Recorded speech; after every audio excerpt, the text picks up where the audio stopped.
This Torah class is brought to you by TorahAnytime.com. Okay, did you hear this? We have breaking news about the city of Meknez. No, we're not going there now, but we're going to talk about it a little bit. Okay, so you'll hear a little bit what you're missing and why we need to come back here. One of the great individuals buried in the city of Meknez, which Meknez is between Fez and Marrakesh, Rabbi Refoel Bardugo. Rabbi Refoel Bardugo, or known as Hamalach Rabbi Refoel. He was born in Hey Taf Kuf Zayin. That's 1747. And he was somebody who sanctified himself greatly in Hasmadas HaTorah. Based on the report of one of his Talmidim, Rav Yosef Mimaran once came in on a cold winter night and he saw his Rabbi Refoel Bardugo, and he had tied his payas to a peg in the wall. This way, if his head would begin to nod, his head would have nowhere to go, because his payas were tied. I know you've all heard that story, but who was it about? Rabbi Refoel Bardugo. Not only that, there was a cold pail of water on the floor, so that if he would begin to doze off, his feet would go into the cold bucket of water. And he told his student, I don't want you to tell anybody now, but after my demise, you should publicize that this was my dedication to Talmud Torah. I'm not publicizing this lehispire, but people need to know what it means to be dedicated to Limud HaTorah. He had a very clear approach and to learning Gemara, as is evident by his Svarim, that everything he said or wrote was very brief, concise, and to the point. He left over 3 children in the form of 3 important Svarim. Their names are Mishpatim Yisharim, Mei Menuchais, and Chesed Ve'emes. Now, when it came time for him to die, he gathered all these sages of Meknez, and he told them the most important thing is to be diligent in Talmud Torah and Avodas Hashem. And then he commanded that he insists to be buried in a coffin. Say buried in a coffin? Isn't everyone buried in a coffin? No. Really, it's better not to be buried in a coffin.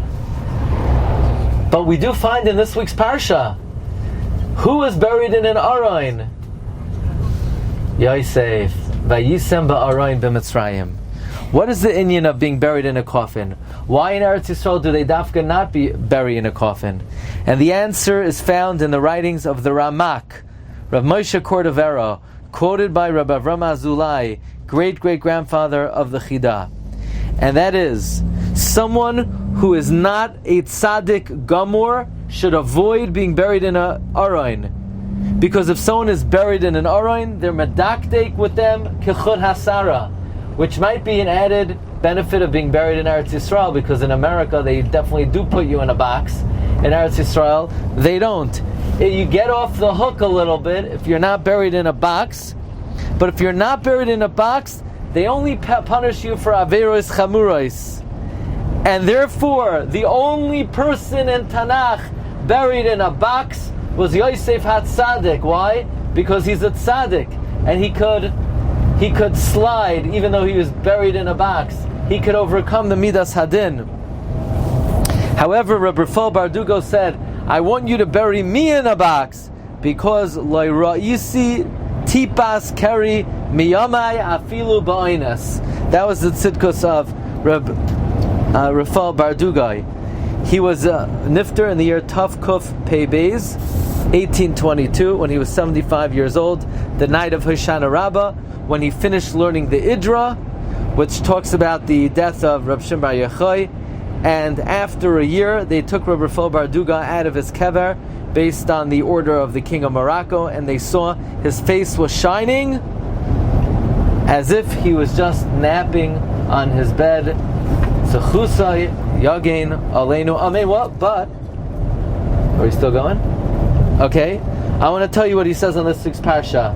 Parsha's Vayechi. Yaakov Avinu Lo Meis. What does the Gemara mean? Yaakov Avinu Lo Meis. He says, Ein Tzaddik Ba'aretz Asher Yasa Tov Lo Yechta. There's no perfect tzaddik, and therefore everybody needs a certain degree of kapara, la'achar mea ve'esrim, and there's a certain amount of tsar, of kavura, and chibur hakever. However, Yaakov Avinu, through the tribulations he had during his lifetime, that was already mechaper for any tsar he would need la'achar misasai. So when Chazal say Yaakov Avinu loy meis, Yaakov Avinu loy meis means that he did not have to undergo any tsar of kvura or chibur hakever, because he already experienced it b'chayav. So from Rabbi Binyamin, from Rabbi Refoel, Bardugo, we learn two things on this week's Parsha. Number one, we learn the inyan of why Dafka Yosef HaTzadik was mutal ba'arayin, and we learn what it means, Yaakov Avinu loy meis. You've just experienced another Torah class brought to you by TorahAnytime.com.